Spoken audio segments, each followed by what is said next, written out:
Call the meeting to order. I want to acknowledge that we are in the unceded traditional territory of the Upper Smokeman Indian Band.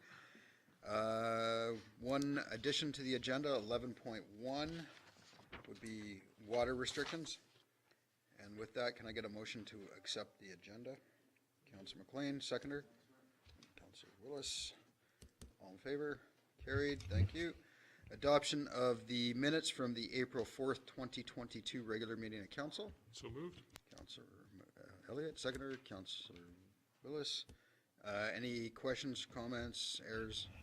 All in favor? Carried. Thank you. I don't have any petitions or delegations tonight. Bring us down to 6 staff reports. BC Transit 2022-2023 Annual Operating Agreement. CAO. Yes, this is an agreement that we renew annually each year. It's basically considered a housekeeping item. It's an agreement between the Town of Princeton and the BC Transit to provide service in town and out of town as well. Our service, we subcontract it out to community services and they manage it on our behalf. So this is just a renewal of the annual agreement. Excellent. And we are working with the Transit and Regional District right now to change a bit of the regional structure for next year, correct? That's correct, yeah. We'll bring something to council here. Once we get the details kind of worked out, kind of an exciting change. I think that the community will benefit from future changes. Excellent, thank you. Any questions? So the purpose of what you're talking about there is possible at some point in time service through to Penticton to Kelowna? So right now we have a service that runs to Penticton, and we also pay into a service that goes from Penticton up to Kelowna. Yeah. What we have asked BC Transit for is a restructuring. They call it Route 50, and that's it's actually from Colmont, Princeton to Penticton, and it also includes Karamias, Area B and Area G, but they pay very little into it, so the Town of Princeton pays the majority share of that. So what we've asked is for that to become a regional service, and then that would be managed much like the Kelowna run through the regional district with a cost share that would be based on population overall instead of just what they're willing to pay into it right now. But that's for next year, not for this operating season. Perfect. So moved. Thank you. Councillor McLean, seconder. Councillor Elliott, any questions on the motion? All in favor? Carried. Thank you. 2022 security issuing resolution. James. Mr. Mayor, so staff has recommended the council adopt the following resolution. This fulfills our long-term need for the $7 million borrowing project. With interest rates starting to increase due to high levels of inflation, it is seen as fairly reasonable and prudent that if we're going to lock in this loan, now is going to be the time. The next offering for the Municipal Finance Authority is in the fall, and it must a resolution must be passed by this council that gets passed on to the regional district to get the loan money from the Municipal Finance Authority to the regional district and then back to the municipality. It's simply how the law works. So this resolution will be sent off to the manager of finance of the regional district to get the ball starting to roll to acquire that money in a long-term offering. Any questions? So did we were going to beat the proposed rates in terms of the Bank of Canada? Yeah, so the bond rate is set by the Municipal Finance Authority and what they release on in the fall, and we largely go along with the rate that they set. The expectations from the Bank of Canada is the interest rate will continue to climb over the near term, probably the next year or two, several rate increases. So locking in at this point seems prudent.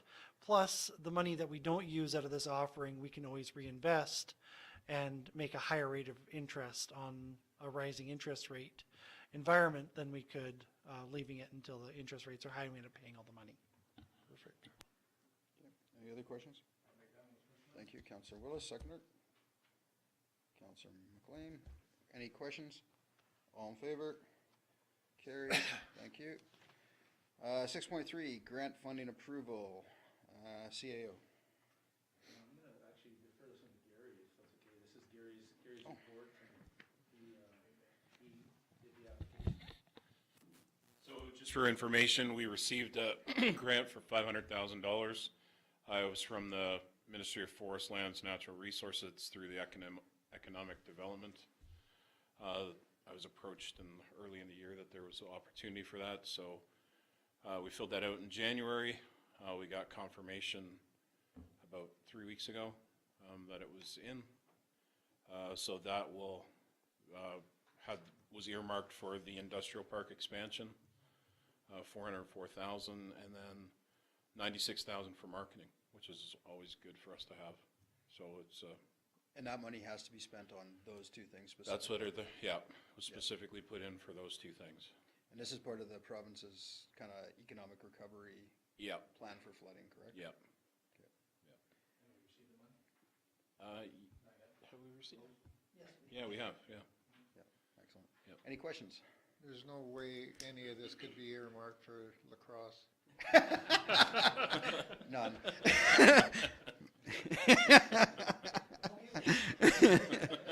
No, the good news is that this will do phase 3. This will be all the cost for phase 3 development Yep. up for at the industrial cul-de-sac, park. So which is great. Perfect. Yeah. Yeah, it's definitely a big shot in the arm for the town, and we'll get benefit off of that when we sell those lots as well. Perfect. any other questions? Motion? So moved, Mr. Mayor. Councillor Elliott's making the motion, seconded by Councillor Willis. All in favor? Carried, thank you. 6.4, update to the 2021 Ecora report, CAO. If council remembers, last year we participated with the regional district on a flood assessment and mitigation report. We kind of referred to it as the Ecora report. However, the atmospheric river event that happened last fall kind of put it to the test, and it was proven that there was some shortcomings with that report. So the province has actually granted us a grant of $100,000. It's 100% funding, no matching funds required to update that report. And so if council gives direction, we will seek out a contractor to help us update that report. The likely outcome of that report will be useful for grant submissions, because likely there'll be some funding opportunities that come up, and they will require the support of this document. So the sooner we get this done, the better for us, and then there'll be some capital works come out of that. So I did speak to EMBC last week in regards to this when they were in town, and I asked whether it would be, prudent of us to reach out to the regional district and do what we did last time, and they said not this time. They said that this money should be spent solely on Princeton's flood mapping, and the regional district got funding as well to do theirs, and what they come up with will be theirs, but what we need to do is figure out what's inside the municipality this time solely. So that was their recommendation, as it stays in the town this time. So any questions? So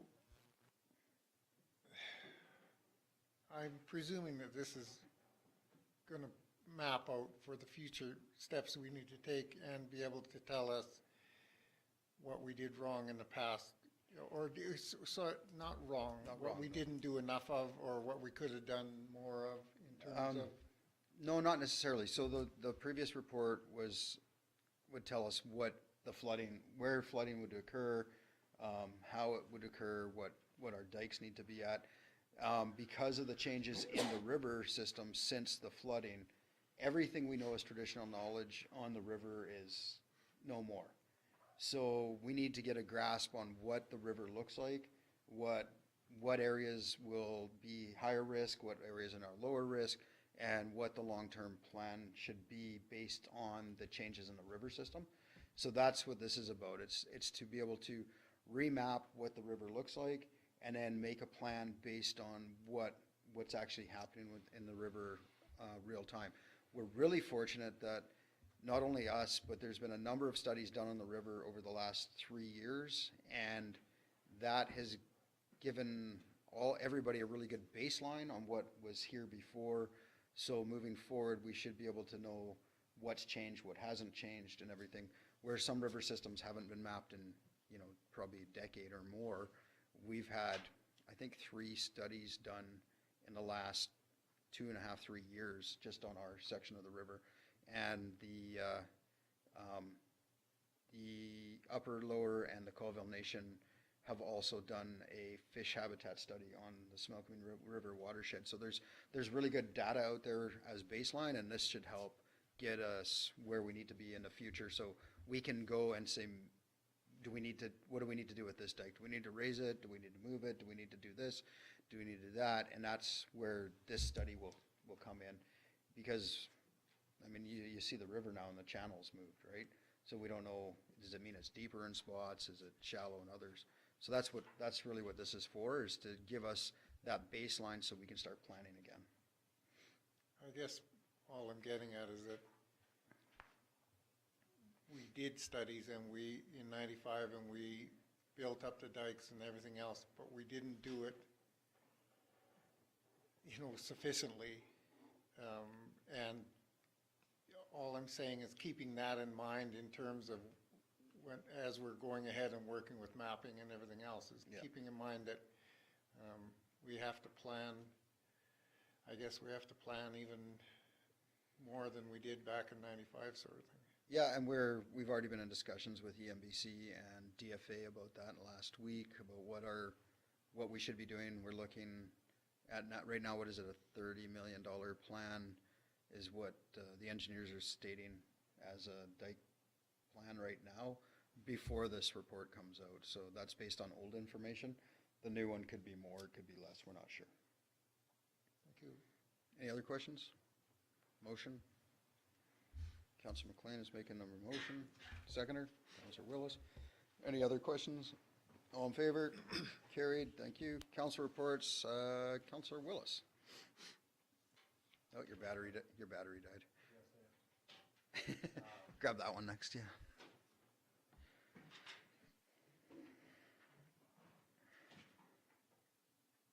There you go.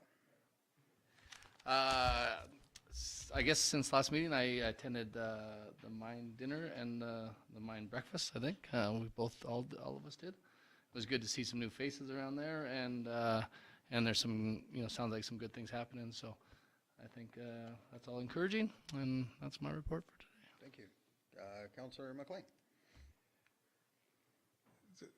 Ditto as far as the meetings go. The only other thing was I attended up at the mine to have a look at the new electric Trolley system. What's the official name? Trolley system. The trolley system is I think. Trolley system for it aids the diesel, cuts down on diesel use, and as far as I was concerned, when I was talking to the people up there, I was saying this need in today's world with environmental problems and everything else, this needs to be publicized widely in terms of it's a step towards getting us towards where we want to go in terms of diesel use and cutting back and that sort of thing. But it was very interesting to see the diesel truck being passed like it was standing still by quite a bit the faster. electric one. Yeah.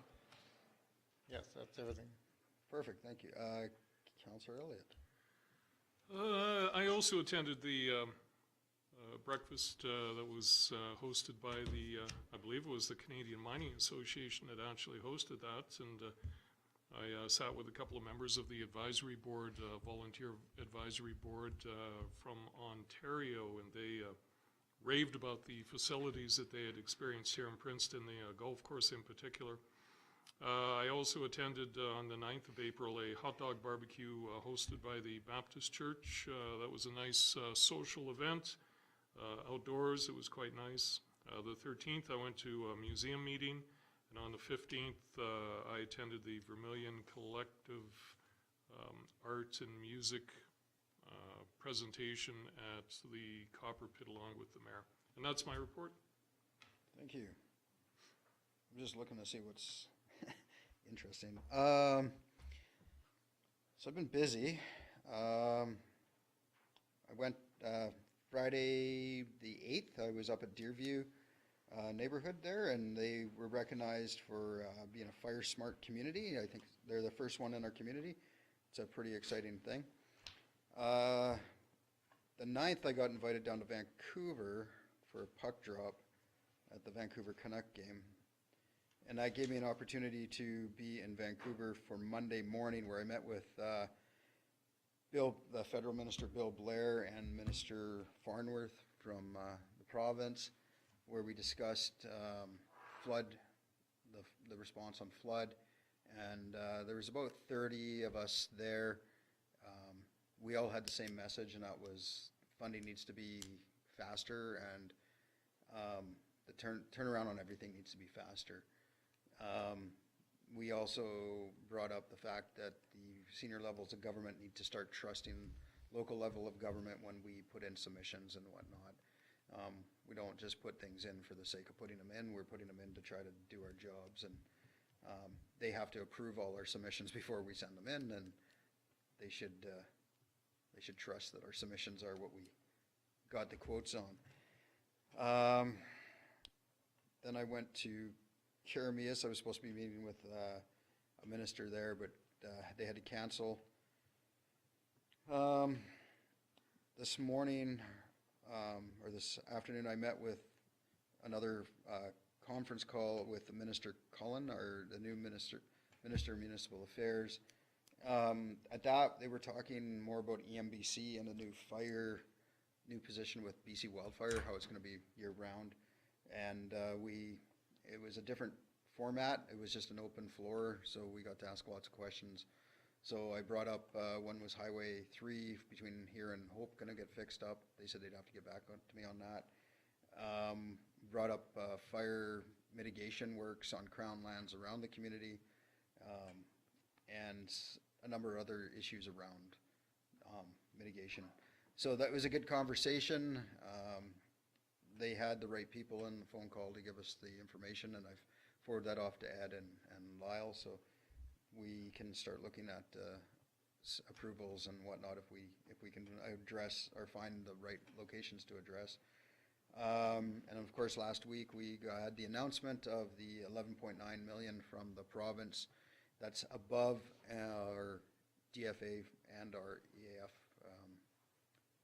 funding here. So that's going to help us drastically. There is a large portion of that is earmarked for the water system, and we are already in the process of working with the engineers and to get everything in place so we can put that out to the public for a bid on that. So hopefully by Christmas we will have drinkable water again. It's going to take a little bit of time, unfortunately. I talked at length with Jared, and even best case scenario, we're talking months, not weeks, unfortunately. But that's because we are moving the wells, and we have to put in this new system and the UV system, and then tie it all in. So if we can get contractors, then we will have it done sooner than later. But it will still take time, and it's a good thing though. We also got money for some temporary housing. Now we just have to work around that to try to figure out if we can still get housing. We had units secured, but they have been since released, so we have to find new units to try to bring into the community. So that'll be a focus in the next week or so to try to start that process up. But a good chunk of that is for the infrastructure to put in the interim housing. So it's a good news story all around. Any questions, Councilor McLean?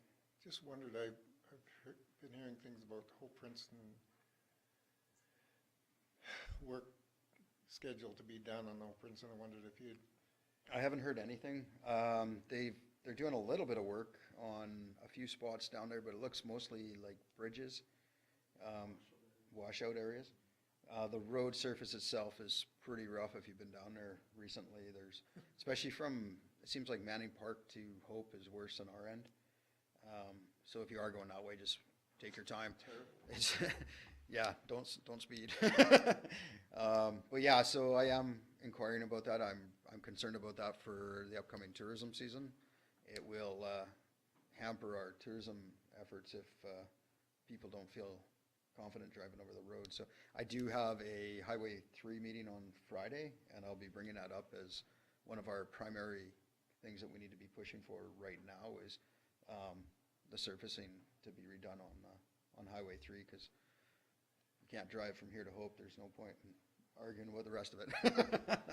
What I had heard was there a major paving project scheduled for the whole Princeton, and whether you would be able to find out whether it was. I'll look into that. I haven't heard, but yeah.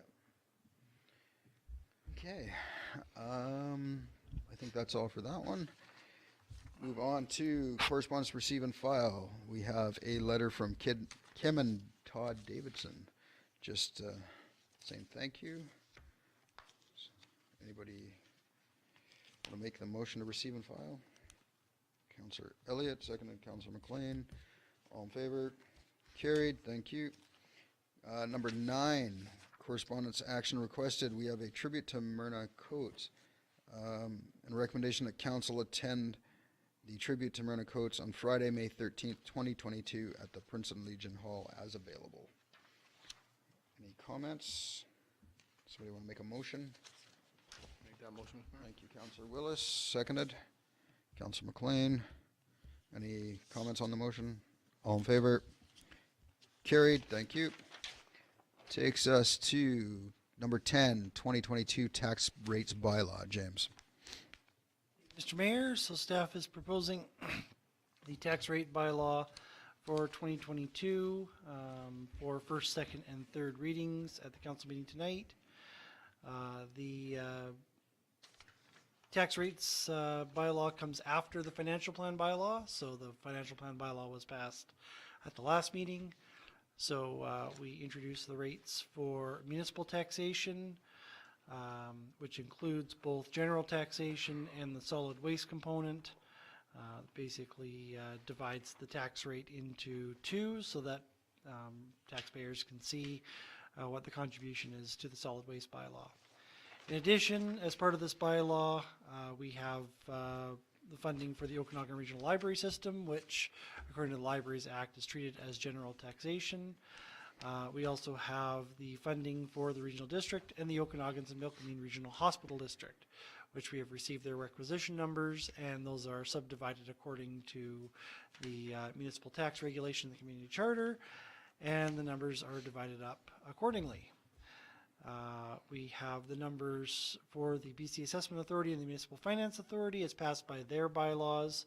And today I received notification of the orders in council passed by the Lieutenant Governor for the rates for this year. So we should have all the tax rates we need to generate the tax bills once this bylaw gets passed. We are raising with the municipal taxation $3.378 million for general municipal purposes out of a budget of $43.811 million for a total of 7.71%. This is far below past years. We have a very, very, very large capital budget this year, obviously with all the flood damage we've had, offset by government grants. The government grants just eat a much larger portion of the pie for revenues. So usually that taxation represents about 30%. This year it represents about 7%. So you can tell sort of the scope of how large the planned capital works are. This year, as was discussed during the budgetary meetings, we aimed for a 5% increase. The tax increase as proposed to council actually represents 5.015%, so slightly just off of 5 just for to match the actual budgetary numbers. This year, there is a substantial increase in the valuation of properties this year. The average home in Princeton is valued now at $334,000. This represents essentially a doubling of property values in Princeton in the last 12 years. Just reviewing the other paper that we had, Tax on an Average House, our average value in 2010 was $166,000. So we are now over a 100% increase from housing values on an average home in 2010, to give you some perspective. This year, the average tax increase should increase general municipal taxation by approximately $44. Yeah, the mill rate, however, has decreased from 3.13 down to 2.54. So the mill rate has actually dropped 19%. So if your house remains at the same value as it did last year, the municipal taxation will actually drop 19%. So that just shows you how much of an impact that increasing property values really represent when it comes to taxation. Because of course taxation is essentially the mill rate multiplied by the property value. So if the property value goes up a lot, the tax rate has to drop accordingly to make sure that we maintain the same levels of revenue. Just to give some perspective, in the report also lists where the town of Princeton ranks out of municipalities in the province. Last year there were 161 municipalities that reported in. Princeton ranks 153rd in tax revenue, or in total burden for residences. 152nd for total tax burdens, that's exactly the same as last year. 147th for municipal tax burden, that's exactly the same as last year. So that's removing the regional district and the assessment authority and all those other groups. And 122nd for user fees. Overall burden, we actually increased one spot from 154th to 153rd, but Princeton is still in the top 10 for the most reasonable municipal tax burden in the entire province. The bylaw also includes the tax deadlines. So staff is proposing that we maintain the same structure as we have in the last 2 years. So a 5% penalty will be levied on July 4th and an additional 5% penalty on September 30th. It worked really well last year. We were able to notify quite a few homeowners with regards to those who missed their homeowner grants, especially those where mortgage companies ended up paying their taxes and they were left with exactly $770 owing. So we knew exactly what that was from. So we were able to notify and we were able to save residences quite a few dollars with this scheme we have now. So this is the bylaw as proposed with the attachments there, and we ask council to approve the first 3 readings of the bylaw. Questions? Motion? So moved, Mr. Mayor. Councillor Elliott is making the motion, seconded by Councillor McLean. Any further questions? All in favor? Carried. Thanks, James. Good work. 11, we have an addition, is water restrictions stage. So right now we're on stage 3 water restrictions, and what I'd like tonight is to drop them to stage 2. So I need a motion that we can reduce them to stage 2 water, and that's odd and even, as it normally would be. We are still considered in a drought situation, so we want to keep restrictions on, but give people a chance to at least get their yards started. Thank you, Councillor Willis. Seconder, Councillor Elliott. Questions? All in favor? Carried. Thank you. So we'll put a notice out tomorrow that we are in stage 2 water restrictions. And with that, we'll go to section 12, a motion to close. Mayor, just I slow thinking of this, but you know, I was just thinking about 18 years, Myrna Coates, for all the civic events and all the teaching the kids, and you know, it just seems like she's been here forever. Yeah. Is she retiring or? Apparently, yeah. Yeah, it's just what a tribute she's been to the community, and you think of all the rainy days or sunny days or whatever with. Had her little band out there and playing in all the days she volunteered and sacrificed it. We all should show up and say a few words, sort of thing. For sure. Thank you. Okay. Motion to close. Recommendation that the meeting be closed to the public for the purpose of considering the following: 90.1E, acquisition, disposition, or expropriation of land or improvements if the council considers that disclosure could reasonably be expected to harm the interests of the municipality.